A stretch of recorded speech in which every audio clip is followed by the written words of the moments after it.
Hey guys, आज हम बात करने वाले हैं बैटरीज़ के बारे में।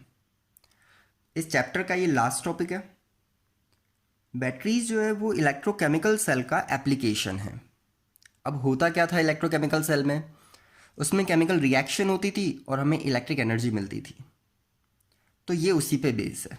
यहाँ भी इनपुट जो है वो एक रेडॉक्स रिएक्शन होगी। रेडॉक्स रिएक्शन में से केमिकल रिएक्शन होगी और आउटपुट जो है हमें इलेक्ट्रिक एनर्जी की फॉर्म में मिलेगा। ठीक है। और बैटरीज हम अपने आसपास काफ़ी जगह देखते हैं। बैटरीज मतलब हर बार वो बड़ा सा जो कार में या इन्वर्टर में होती है उस तरह से लगा हुआ कोई पीस नहीं होता। ये छोटे छोटे सेल्स की फॉर्म में भी हो सकती है जो हमारी रूटीन लाइफ में काम आती है। फॉर एग्जांपल हम लोग पेंसिल सेल यूज़ करते हैं। वॉल पे जो वॉच लगी होती है उसमें रिमोट में, तो ये भी एक बैटरी है। जो रिस्ट वॉच हम यूज़ करते हैं उसमें जो एक छोटा सा डॉट सेल आता है वो भी एक बैटरी है। और इन्वर्टर पे जो होती है वो भी एक बैटरी है। तो ये अलग अलग यूज़ होते हैं बैटरी के। ये सभी अलग अलग कैपेसिटी की होती है, सबका अपना अपना वोल्टेज होता है। ओके, तो ये सब आज डिटेल में पढ़ने वाले हैं। बैटरीज पढ़ाने से पहले एक चीज़ बता दूं कि जितनी भी बैटरीज हम यहाँ पढ़ने वाले हैं उसका सबसे इम्पॉर्टेंट पार्ट जो है वो उसकी रिएक्शंस है। अगर आपको रिएक्शंस आती है तो बैटरीज से कोई भी क्वेश्चन उससे बाहर से नहीं आने वाला, सिर्फ आपसे रिएक्शंस ही पूछी जाएगी। ठीक है। तो बोर्ड के अकॉर्डिंग ये टॉपिक बहुत इंपॉर्टेंट है और अच्छी बात ये है कि इसमें हमें ज़्यादा मेहनत नहीं करनी, बस रिएक्शंस को अच्छे से समझना है, उन्हें लर्न करना है और ये टॉपिक कवर हो जाएगा। तो स्टार्ट करते हैं। बैटरीज आपने ध्यान दिया होगा, बैटरीज को एक्चुअली हम दो पार्ट में कैटेगराइज करते हैं। जो मेरा फर्स्ट पार्ट है बैटरी का, that is primary battery.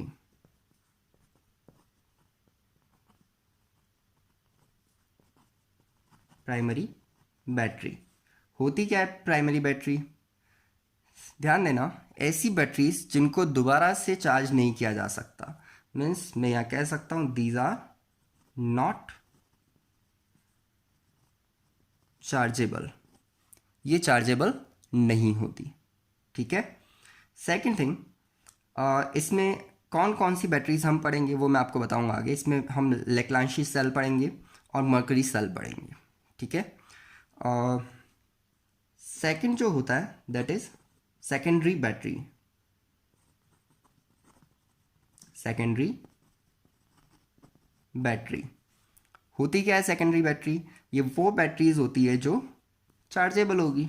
Means rechargeable batteries जो भी होगी वो कौन सी होगी? Secondary batteries. इसमें हम पढ़ेंगे mainly lead storage and fuel cell. Okay, तो एक एक करके स्टार्ट करते हैं। आपको क्या ध्यान रखना है? आपको सिर्फ ध्यान रखना है कि अगर कोई भी बैटरी है तो उसमें इलेक्ट्रोकेमिकल रिएक्शन होगी, और अगर इलेक्ट्रोकेमिकल रिएक्शन हो रही है इट मीन्स उसमें एक कैथोड होगा, एक एनोड होगा। कैथोड जो होगा वो नेगेटिवली चार्ज होगा क्योंकि इलेक्ट्रोकेमिकल सेल है, ध्यान देना।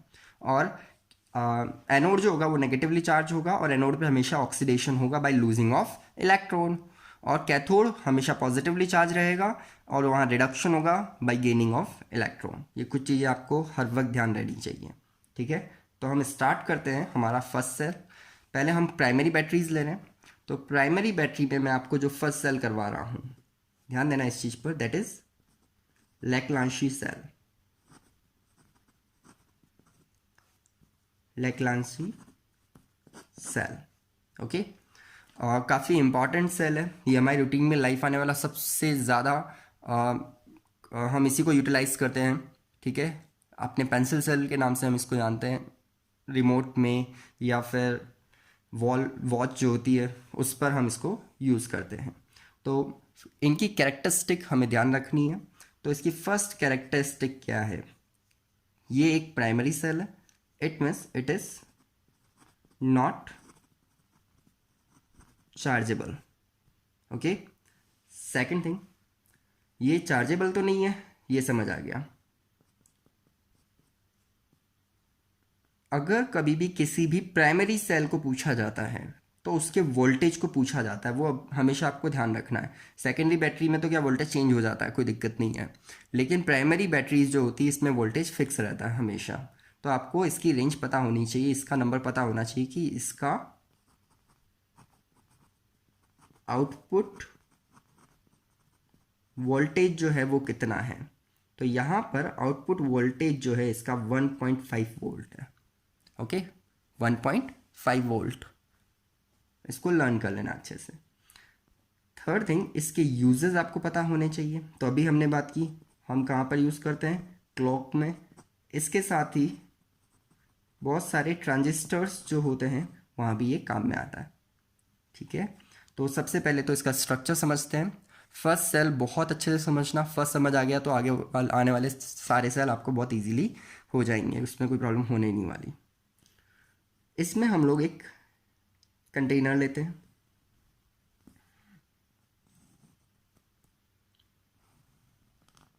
ये कंटेनर जो है, हमेशा ध्यान देना, ये कंटेनर बना होता है जिंक का। मार्क कर देता हूँ मैं, किसका कंटेनर है, जिंक का। और इसकी कवरिंग होती है।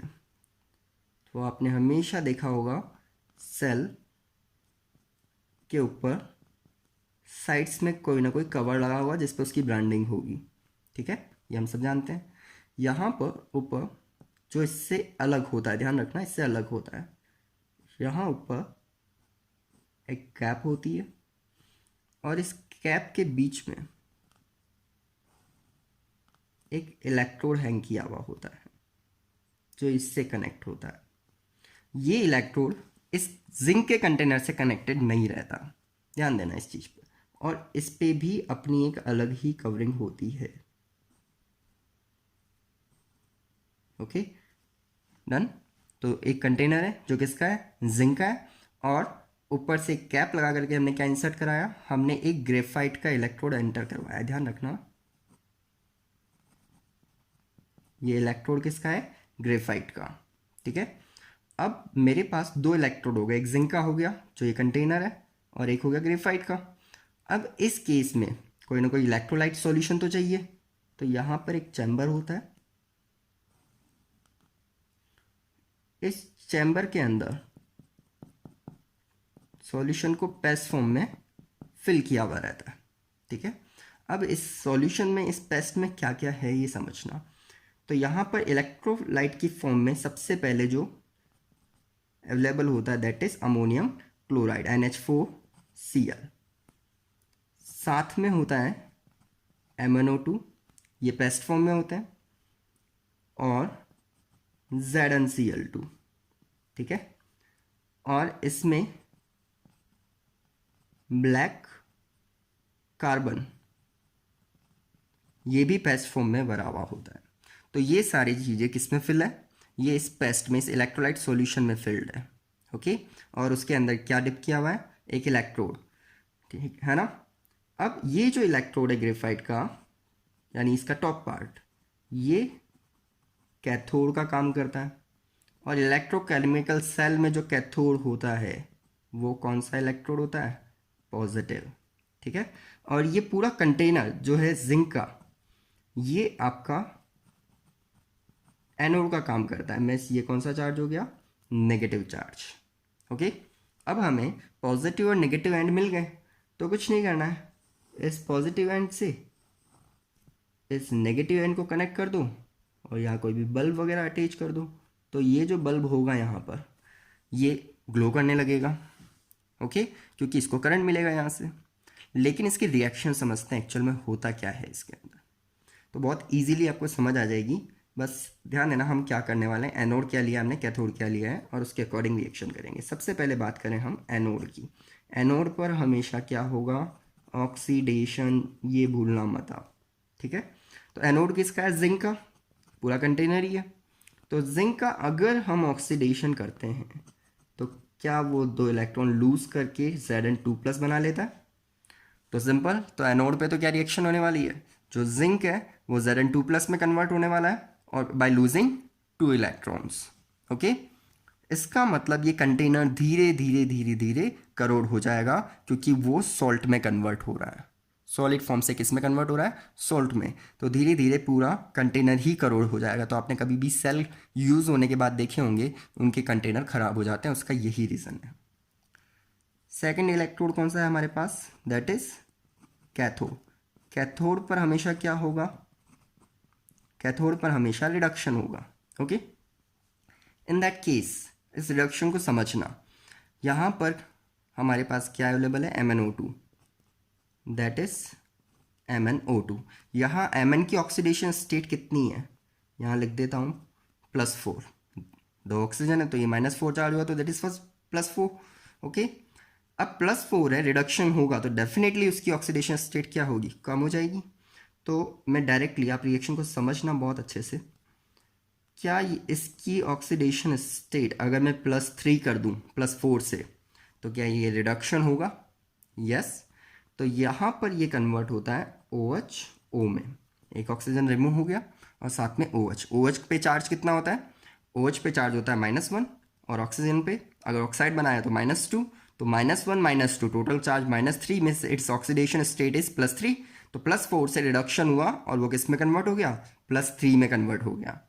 अब यहाँ पर क्वेश्चन आता है कि ये +3 एक्चुअल में आया कहाँ से, तो कोई ना कोई इलेक्ट्रॉन लूज करना पड़ा होगा, तो इट मीन्स इसने यहाँ पर क्या किया है, एक इलेक्ट्रॉन लूज किया है। सेकंड क्वेश्चन कि यहाँ पर हाइड्रोजन कहाँ से आ गया, तो क्या आपने NH4Cl यूज़ किया है, तो ये NH4+ हम यहाँ पर काम में लेंगे। ओके, NH4+ अपना एक H+ यहाँ से रिमूव कर देगा और वो H+ यहाँ पर आपका OH की फॉर्म में दिखाई देगा और साथ में रिलीज, तो बचा क्या, एक अगर हाइड्रोजन चला गया तो अमोनिया कौन सी फॉर्म में, गैस फॉर्म में बची। ठीक है, तो इन दैट केस NH4 ने एक H+ रिमूव किया तो यहाँ पर NH3 रिमेनिंग रहा और अमोनिया गैस प्रोड्यूस होती है, यानी कि आपके जो पास जो सेल होते हैं उनमें कौन सी गैस प्रोड्यूस होती है, अमोनिया। लेकिन इस अमोनिया गैस के प्रोड्यूस होने में एक प्रॉब्लम है, अगर ये गैस कॉन्टिन्यूसली रिएक्शन में इवोल्व होती गई तो धीरे धीरे कंटेनर जो है वो ब्लास्ट हो जाएगा या उसका शेप चेंज हो जाएगा, फूल जाएगा थोड़ा सा। ठीक है, तो इस अमोनिया को यूटिलाइज करना भी ज़रूरी है। तो अब कैसे करें, तो आपने देखा होगा यहाँ पर हमने ZnCl2 भी डाला है पेस्ट में और थोड़े से Zn+, हमें ये जो Zn है ये भी अंदर जाके Zn2+ में कन्वर्ट हो रहे हैं, तो हमें कुछ Zn2+ यहाँ से मिल रहे हैं, कुछ हमारे पास यहाँ अवेलेबल है, तो ये यूटिलाइज होते हैं किसको कंज्यूम करने के लिए, इस अमोनिया को। ये Zn2+ इस अमोनिया से रिएक्ट करते हैं और एक कॉम्प्लेक्स बनाते हैं। कॉम्प्लेक्स कंपाउंड आप समझते होंगे जो स्क्वायर ब्रैकेट में लिखते हैं हम लोग, जिसमें लिगेंड अवेलेबल होते हैं। तो यहाँ पर ये बनता है ZnNH3 2+ और उसका एक्वस सॉल्यूशन बनता है, जिससे ये जो अमोनिया गैस प्रोड्यूस हुई है ये यहीं पे यूटिलाइज हो जाती है और ये किसी भी तरह से शेप को चेंज नहीं करती है।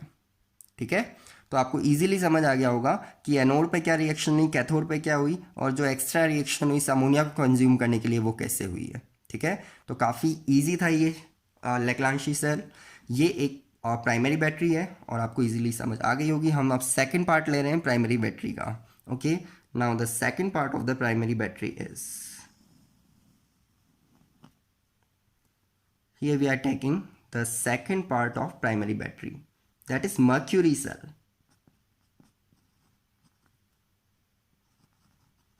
Mercury cell. आप हर रिएक्शन को अच्छे से समझना, मैं आपको ये भी बताऊंगा कैसे ऑक्सीडेशन हुआ, क्यों हुआ, सारी इन्फॉर्मेशन यहाँ अवेलेबल है। लेकिन ये रिएक्शन लर्न करते जाना और ये प्रैक्टिस से ही लर्न होगी और इन्हीं पे बेस क्वेश्चन आने वाले हैं। ठीक है, हम बात करते हैं मर्क्यूरी सेल की। अब मर्क्यूरी सेल ये वही सेल है जो मैं बटन सेल की बात कर रहा था, जो हमारी वॉचेस में होती। तो जहाँ पर भी हमें काफ़ी कम आउटपुट चाहिए वहाँ पर हम ये सेल यूज़ करते हैं। ठीक है, नॉट रिचार्जेबल है ये भी, क्योंकि ये भी प्राइमरी बैटरी का ही एक पार्ट है। ठीक है, तो फर्स्ट पॉइंट इसमें जो हमें कवर करना है कि क्या नॉट रिचार्जेबल, ये तो आपको ध्यान रखना है। इसके अलावा इसका आउटपुट वोल्टेज कितना है, दैट इज 1.35 वोल्ट। ये आपको लर्न रखना है, that is 1.35 volt. Okay, second thing, इसका यूज़ कहाँ पर है, तो मैंने अभी बताया वॉचेस में है या कोई भी छोटे इक्विपमेंट्स हैं लाइक हियरिंग एड्स। आपने कभी देखा होगा, जो लोग इजीली सुन नहीं सकते उनके लिए एक मशीन आती है, हियरिंग एड आता है, तो उसमें काफ़ी कम पावर की रिक्वायरमेंट होती है। वो पावर हमें कौन जनरेट करके देता है? This mercury cell. ठीक है, अब इसको समझते हैं।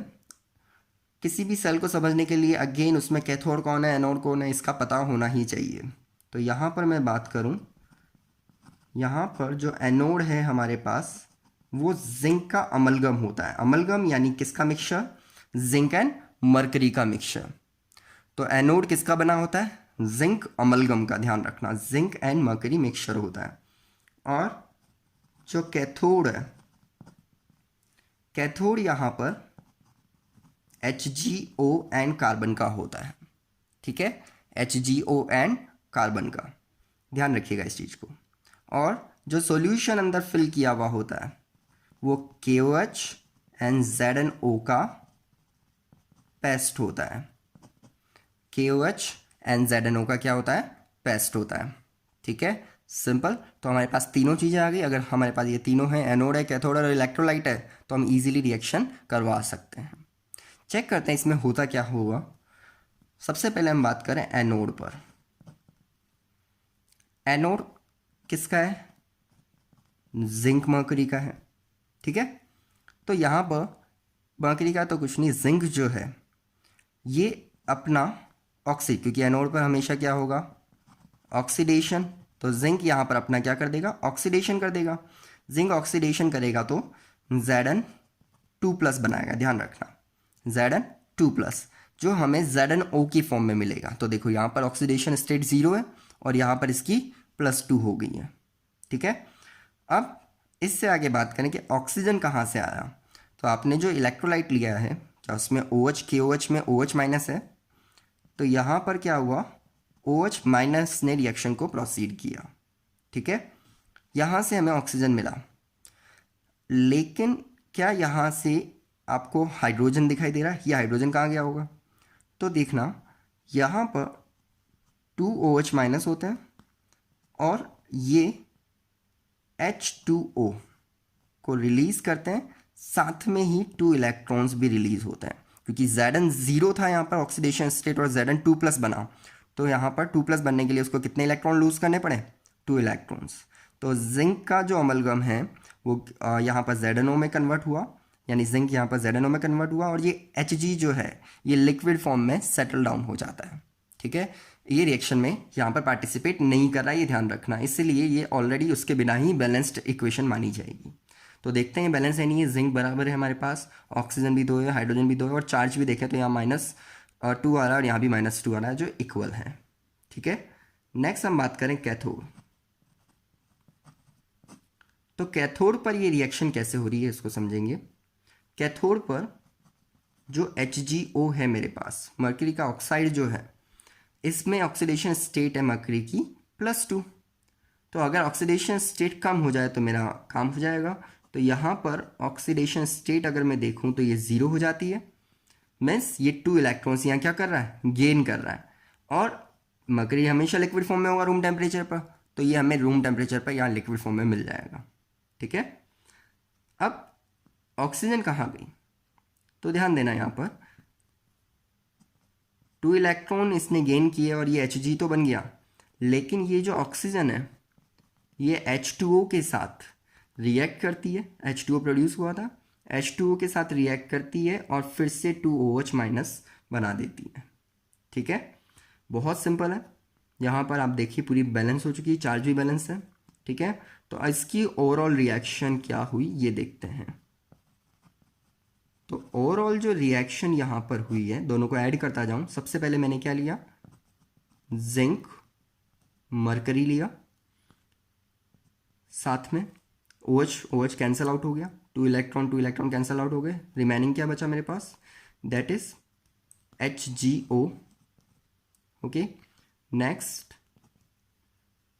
ZnO में कन्वर्ट हुआ, ZnO, और साथ में मेरे पास मर्क्यूरी मिला इन लिक्विड स्टेट। ओके, ये मेरे पास ओवरऑल रिएक्शन होगी। तो काफ़ी इजीली समझ आ गई होगी आपको कि मर्क्यूरी यहाँ पर किस तरह से रिएक्ट कर रहा है, मर्क्यूरी सेल में रिएक्शन क्या हो रही है। ठीक है, तो कैथोड पर क्या हुआ? और एनोड पर क्या हुआ और उसकी ओवरऑल रिएक्शन क्या हुई, ये आपको ध्यान होनी चाहिए। कितना वोल्टेज था, 1.35 वोल्ट। और ये सेल्स की लाइफ जो है काफ़ी लॉन्ग लाइफ होती है, क्योंकि ये धीरे धीरे रिएक्शन को प्रोसीड करते हैं। ठीक है, तो कम वोल्टेज मिलता है लेकिन इसमें हमें लाइफ काफ़ी ज़्यादा मिल जाती है। ठीक है, अब आते हैं नेक्स्ट सेल की तरफ।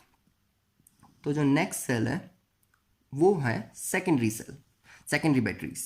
तो प्राइमरी बैटरीज में हमने दो पार्ट पढ़े, लेक्लांशी सेल एंड मर्करी सेल। अब हम बात करने वाले हैं किसकी, सेकेंडरी बैटरीज। क्या ये रिचार्जेबल होती है? यस। इसका मतलब हम इन्हें कंज्यूम कर सकते हैं और उसके बाद फिर से इलेक्ट्रिसिटी प्रोवाइड करा के रिचार्ज भी कर सकते हैं। ठीक है, तो हम फर्स्ट बैटरी जो इसमें पढ़ने वाले हैं दैट इज जो हमारा थर्ड पार्ट है। फर्स्ट दोनों क्या थी, प्राइमरी। जो थर्ड है यहाँ से अब सेकेंडरी स्टार्ट हो रही है। तो जो थर्ड है ये है लेड स्टोरेज सेल। ठीक है, कौन सा, लेड स्टोरेज सेल। नाम से ही पता चल गया कि इसमें काफ़ी सारा लेड हम काम में लेने वाले हैं।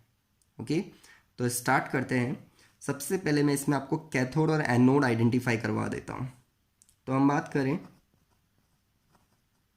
एनोड। एनोड हमारे पास इसमें लेड का होने वाला है। एनोड किसका आने वाला है, लेड का, ध्यान रखना। और ये जो लेड है, जब एनोड, क्योंकि ऑक्सीडेशन स्टेट जीरो है और एनोड पे क्या होता है, ऑक्सीडेशन, तो ये किस में कन्वर्ट होगा, तो ये लेड 2+ में कन्वर्ट हो जाएगा बाय लूजिंग 2 इलेक्ट्रॉन। तो यहाँ पर ये जब लूज करेगा तो ये बनाएगा PbSO4। ठीक है, ये है एनोड। अब कैथोड पे क्या हो रहा है, तो मैं बात करूं कैथोड पर, यहाँ पर कैथोड जो बना है वो बना है PbO2 का, लेड ऑक्साइड का। ठीक है, यहाँ पर ऑक्सीडेशन स्टेट क्या है इसकी, अगर आप ध्यान से देखें तो ऑक्सीजन यहाँ पर -4 चार्ज शो कर रही है, इसका मतलब यहाँ पर ये +4 है। ठीक है, तो ये किस में कन्वर्ट होगा, +4 से ये भी +2 में कन्वर्ट होगा। ऑक्सीडेशन नंबर डिक्रीज होगा तभी तो कैथोड पर रिडक्शन होगा। तो यहाँ भी क्या बनेगा, यहाँ भी PbSO4 बन जाएगा।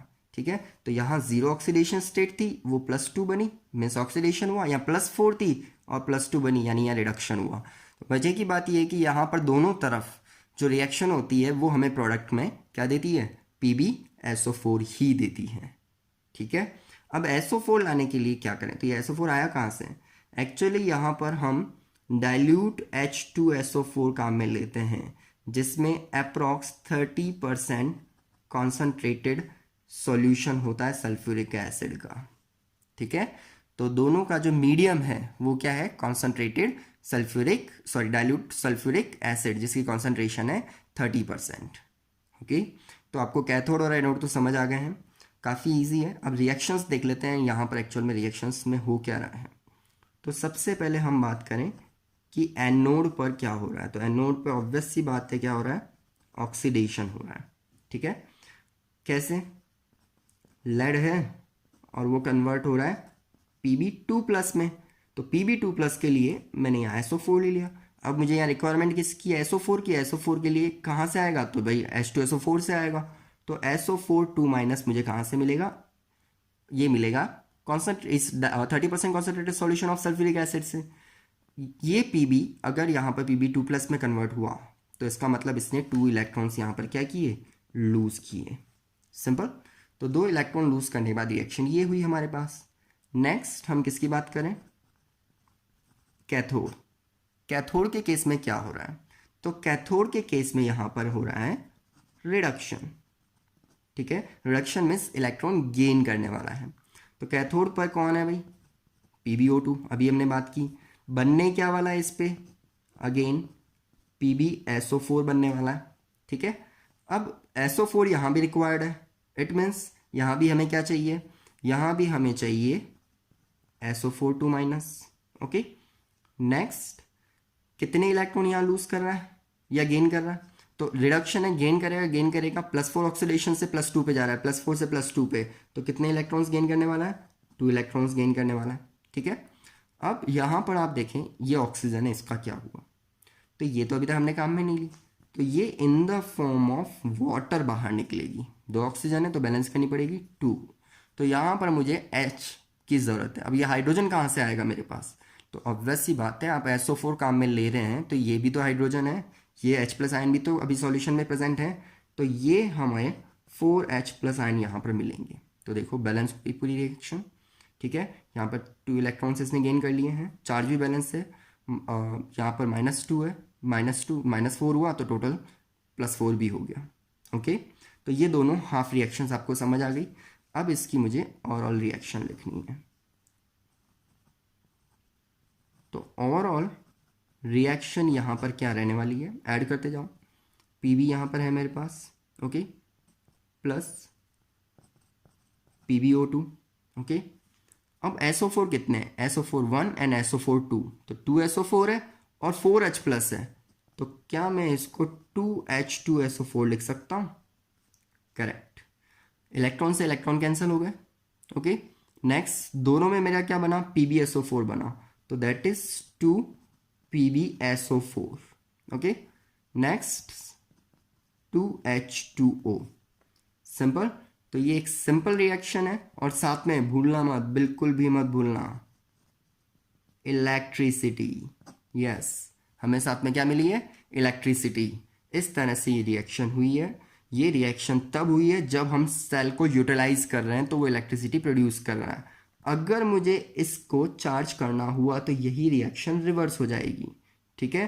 तो जब मैं यूटिलाइज कर रहा हूँ, यानी मैं डिस्चार्ज कर रहा हूँ, तो ये रिएक्शन फॉरवर्ड डायरेक्शन में होगी, और मैं रिचार्ज कर रहा हूँ तो ये रिवर्स डायरेक्शन में होगी। ये ध्यान रखना। इस रिएक्शन में क्वेश्चन कई बार पूछा गया इससे रिलेवेंट। तो क्वेश्चन क्या था, write down the chemical reaction for recharging of lead storage battery. तो रिचार्जिंग करनी है तो इस रिएक्शन को रिवर्स करना पड़ा, यानी PbSO4 H2O, इसको क्या प्रोवाइड करनी पड़ेगी, इसका इलेक्ट्रोलाइसिस करना पड़ेगा, तो ये कन्वर्ट हो जाएगा आपका Pb + PbO2 + H2SO4 में, और वो रिचार्ज हो जाएगी, ठीक है। तो ये रिएक्शन भी आपकी कंप्लीट होती है।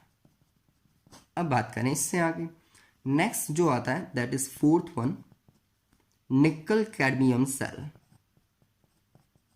निकल कैडमियम सेल वैसे तो कुछ खासा इंपॉर्टेंट नहीं है, जनरली इस पे रिएक्शंस कभी पूछी नहीं गई आज तक बोर्ड में, तो आप इसकी रिएक्शंस स्किप भी कर दें तो कोई दिक्कत नहीं होगी, लेकिन मैं आपको बता देता हूँ एक्चुअल में यहाँ पर रिएक्शंस हो कैसे रही है, ठीक है। तो सबसे पहले मैं अगर यहाँ बात करूँ तो यहाँ पर जो एनोड लिया गया है वो कैडमियम का लिया जाएगा। यहाँ कैथोड जो कैथोड होगा वो होगा निकल का ऑक्साइड NiO2, और जो इलेक्ट्रोलाइट होगा, electrolyte that is of KOH। Okay, दोनों का सेम प्रिंसिपल है, रिएक्शंस भी ऑलमोस्ट सेम तरीके से होती है, तो मैं डायरेक्टली इसकी रिएक्शंस आपको बता देता हूँ। एनोड पर ऑक्सीडेशन होगा, कैडमियम है, ऑब्वियस सी बात है, ये जीरो ऑक्सीडेशन स्टेट है, यहाँ पे +2 में कन्वर्ट होगा, तो ये कैडमियम ऑक्साइड बना लेगा।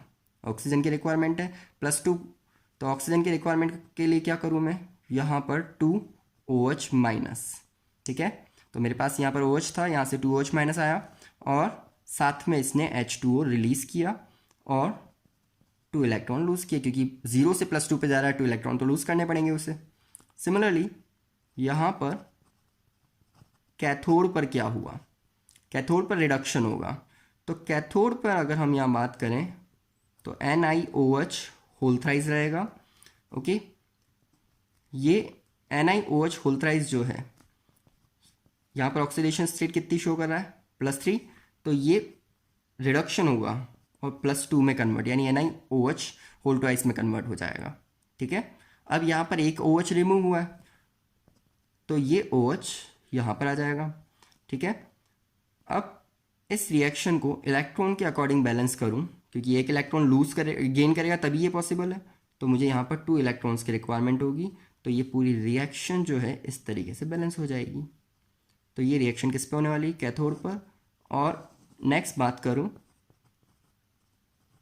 ओवरऑल रिएक्शन में क्या होने वाला है, ऐड कर दो सिंपली। तो हमारे पास कैडमियम है ही, हमारे पास निकल हाइड्रोक्साइड है, +3 ऑक्सीडेशन स्टेट के साथ, ठीक है। इलेक्ट्रॉन कैंसिल आउट हो गए, OH OH कैंसिल हो गया, रिमेनिंग क्या बचा मेरे पास, CdO प्लस 2Ni, यहाँ भी 2 आएगा, 2NiOH होल ट्वाइस और साथ में वाटर H2O, ठीक है। काफ़ी सिंपल रिएक्शन है। आई होप आपको बहुत अच्छे से समझ आ गया होगा। ये थी आपकी बैटरीज। मैं रिपीट कर रहा हूँ, कौन कौन सी बैटरी थी, प्राइमरी एंड सेकेंडरी बैटरी। और प्राइमरी बैटरी में हमने 2 सेल पढ़े थे, लेक्लांशी एंड मर्क्यूरी, और सेकेंडरी में हमने पढ़े थे lead storage and nickel cadmium cell. इन दोनों में क्वेश्चन और बनता है। क्वेश्चन ये है कि निकल कैडमियम सेल जो है वो काफ़ी कॉस्टली होते हैं, फिर भी लेड काफ़ी एफिशिएंट भी है और काफ़ी सस्ते भी पड़ते हैं एज़ कम्पेयर विथ निकल कैडमियम। तो हम फिर भी निकल कैडमियम क्यों प्रेफर करते हैं? तो सिंपल है कि ये लेड है। अरे भाई, जब लेड हमारी मैगी में आ गई थी तो हमें उससे बंद करना पड़ा, तो ये तो फिर भी सेल है। तो हम यहाँ पर किसी भी तरह का हमारी मेडिकल कंडीशन से रिस्क नहीं ले सकते, यहाँ पर कैंसर होने के चांसेस होते हैं। इस वजह से जो लेड स्टोरेज है उसकी जगह हम कॉस्टली होने के बावजूद क्या यूज़ करते हैं, निकल कैडमियम सेल, ठीक है। तो ये सब जो बैटरीज थी, इसमें क्या हो रहा था, इसमें सॉल्यूशन ऑलरेडी आपने फिल किया था और जब तक रिएक्शन हो रही थी तब तक वो बैटरी काम कर रही थी। जब रिएक्शन होना बंद हो गई तो बैटरी ने भी काम करना बंद कर दिया। तो नेक्स्ट क्वेश्चन ये बनता है कि हम कुछ ऐसी बैटरी या ऐसा सेल नहीं बना सकते क्या जिसमें हम जब तक फ्यूल प्रोवाइड करें, यानी जब तक हम उसको सॉल्यूशन प्रोवाइड करें तब तक वो काम करें, जब हमारा उसका यूटिलाइजेशन बंद हो जाए हम उसमें सप्लाई बंद कर दें और वो काम करना बंद कर दें। तो इससे 2 फ़ायदे होंगे। एक तो आपको परमानेंटली सॉल्यूशन फिल करके नहीं रखना पड़ेगा, तो रिएक्शन के अपने आप होने के चांसेस नहीं होंगे। सेकंड, कि आपको जितनी ज़रूरत है उतना ही कंज्यूम होगा और जब ज़रूरत नहीं है तब कंज्यूम नहीं होगा, ठीक है। तो उसके लिए इन सब का अल्टरनेट सोर्स बिल्कुल बनाया गया और वो था फ्यूल सेल, ठीक है। तो यहाँ पर अब नेक्स्ट टॉपिक हम पढ़ने वाले हैं फ्यूल सेल। बहुत इंपॉर्टेंट है, बोर्ड में कई बार इससे क्वेश्चंस पूछे गए हैं, इसको बहुत अच्छे से आप समझना। तो जो 5th वन है जो बहुत ही इंपॉर्टेंट है, दैट इज फ्यूल सेल। तो इसके नाम से ही पता चल रहा है कि हम यहाँ किसकी बात कर रहे हैं, फ्यूल की, यानी हम इसको कंटिन्यूसली सप्लाई देंगे और ये हमारा एज अ सेल वर्क करेगा, ठीक है।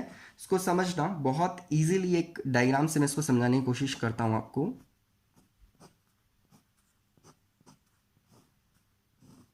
एक कंटेनर है, ये बहुत सिंपल सा, सिंपल कोई भी कंटेनर ले लो आप, ठीक है। इसमें फ्यूल सेल में सप्लाई करते हैं हम हाइड्रोजन की, ठीक है, और ऑक्सीजन की। अब होता क्या है, ये बनाता है वाटर और साथ में प्रोड्यूस करता है बहुत सारी एनर्जी, ठीक है। तो ध्यान देंगे यहाँ पर H2 पर ऑक्सीडेशन स्टेट क्या है, 0, और यहाँ पर H2O में H की ऑक्सीडेशन स्टेट हो गई +1। तो 0 से गया ये +1, यानी यहाँ पर ऑक्सीडेशन हुआ है हाइड्रोजन का।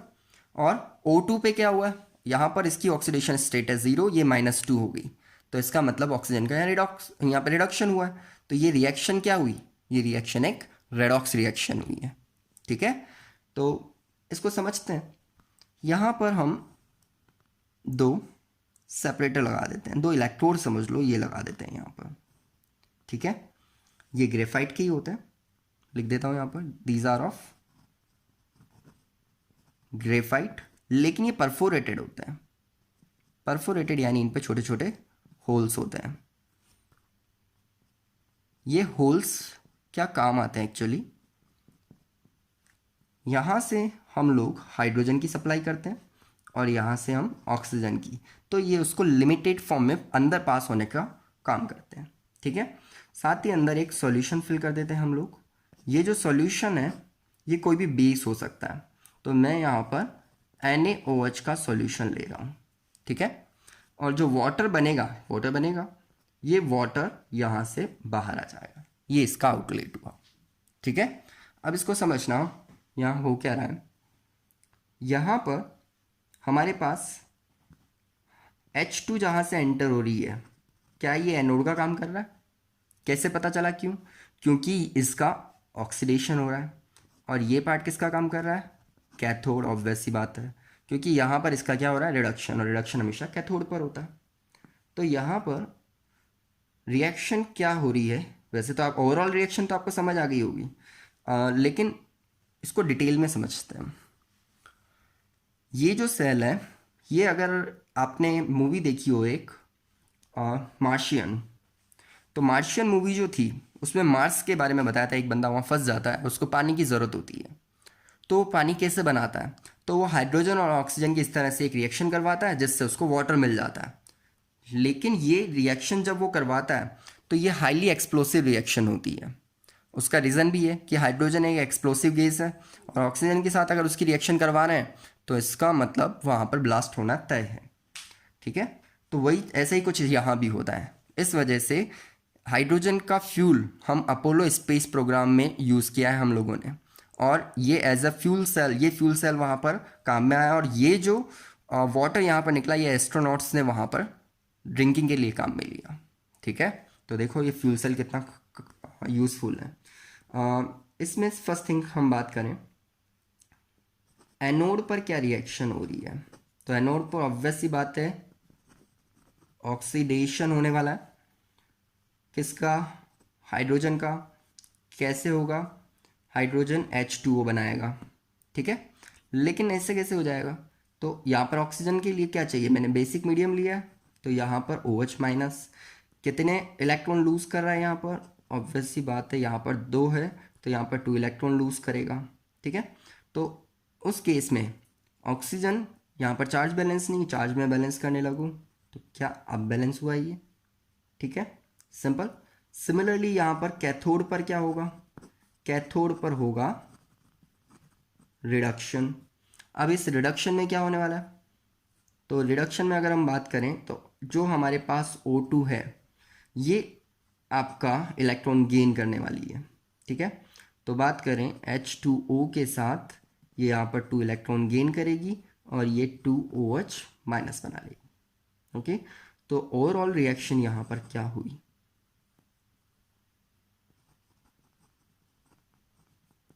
ओवरऑल रिएक्शन जो हुई है वो क्या बता रही है समझना। H2 बिल्कुल, हाफ O2, हाफ O2। इस H2O से ये H2O कैंसिल हो जाएगा आपका। ठीक है, H2O से अगर मैं यहाँ H2O को कैंसिल कर देता हूँ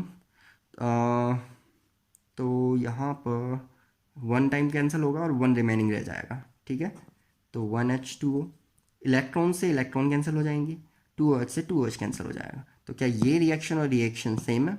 और साथ में बिल्कुल हमें क्या मिलेगी? बहुत सारी एनर्जी एंड वाटर। तो फ्यूल सेल में क्या होता है? इस तरह से हमें वाटर भी मिल जाता है और काफ़ी सारी एनर्जी भी मिल जाती है जिसको हम यूटिलाइज कर लेते हैं। ठीक है, तो इसका सबसे इम्पॉर्टेंट क्वेश्चन आता है हर बार, मतलब मैक्सिमम केसेस में इसका क्वेश्चन आया है बोर्ड एग्जाम्स में कि फ्यूल सेल क्या होता है, उसकी वर्किंग बतानी है हमें, उसकी रिएक्शंस बतानी है और उसकी बेनिफिट्स बताने हैं। तो सबसे बड़ा बेनिफिट क्या है कि ये किसी भी तरह का कोई भी पॉल्यूशन क्रिएट नहीं करता। सेकंड, ये large amount of energy produce कर सकता है। अमाउंट की मैं बात करूं तो इस सेल की जो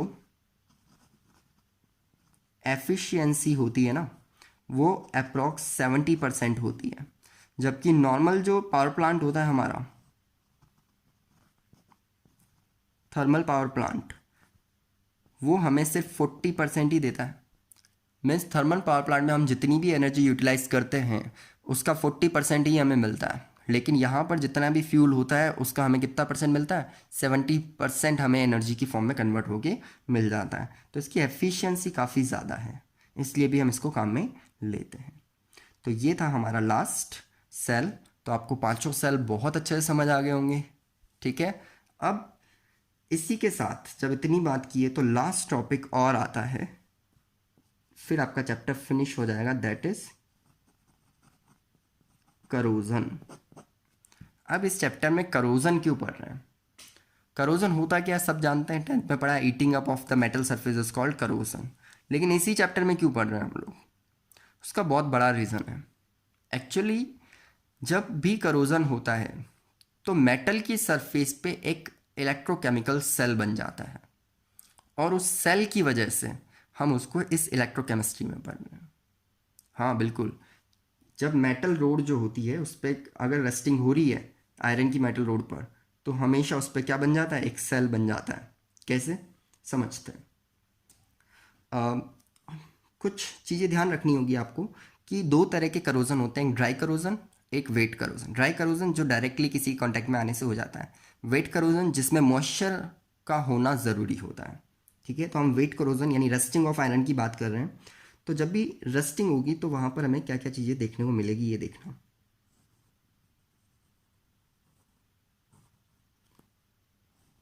सपोज कि ये एक मेटल पीस हो गया हमारे पास, ओके, और इस पे एक ड्रॉपलेट पड़ी है। ठीक है, हम इसकी बात करेंगे यहाँ पर, बाद में बात करेंगे। इस वाटर ड्रॉपलेट में क्या क्या होगा? क्या कोई भी वाटर ड्रॉपलेट होती है तो उसमें कौन कौन सी गैसेस होती है? CO2 होती है, ऑक्सीजन होती है। ये दो गैसेस तो होनी है। ठीक है, जो वाटर में हमेशा क्या होती है, डिजॉल्व। तो ये गैसेस वाटर में हमेशा क्या होती है, डिजॉल्व रहती है। ओके, अब यहाँ पर फर्स्ट केस ध्यान देना, CO2 कभी भी वाटर में डिजॉल्व करते हैं तो क्या वो कार्बोनिक एसिड बना लेती है, H2CO3। और इसको अगर मैं आयंस में डिसोशिएट करूं तो ये H+CO3 2- बैलेंस करूं तो 2H+ होंगे। क्या इस फॉर्म में मिलेगी हमें? ठीक है, अब यहाँ पर हो क्या रहा है ये समझना। वाटर, क्या वाटर भी आयनाइज फॉर्म में मिल सकता है अगर एसिड आ गया उसमें? तो बिल्कुल। तो H2O भी मुझे किस फॉर्म में मिलेगा, H+ एंड OH-। तो यहाँ पर सबसे पहले हम बात करते हैं एनोड पर। अब एनोड क्या है, कैथोड क्या है, मैं डायग्राम में बताऊंगा, लेकिन होता क्या है कि आप देखो ये मैंने थोड़ा सा पार्ट इसका करोड़ करके रखा हुआ है। मैं यहाँ पर ये लेयर कंप्लीट थी। सपोज कि यहाँ पर बहुत सारे आयरन के पार्टिकल्स थे। ठीक है, उन पार्टिकल्स में से किसके पार्टिकल थे, आयरन के। अब एनोड है यानी ऑक्सीडेशन होने वाला है, इसका मतलब यहाँ पर इलेक्ट्रॉन क्या होने वाले हैं, इलेक्ट्रॉन लूज होने वाले हैं। तो यहाँ पर इलेक्ट्रॉन लूज होंगे और Fe2+ बनेगा। ध्यान देना कितने इलेक्ट्रॉन लूज होंगे, 2+ बन रहा है तो 2 इलेक्ट्रॉन लूज होंगे, लेकिन यहाँ पर मैं एक्चुअली 4 कर रहा हूँ। क्यों? क्योंकि मुझे आगे 4 इलेक्ट्रॉन्स की रिक्वायरमेंट होगी बैलेंस करने के लिए। ठीक है, तो यहाँ कन्फ्यूजन नहीं रखना। Fe किस में कन्वर्ट हुआ, Fe2+ में, बाई लूजिंग ऑफ इलेक्ट्रॉन्स।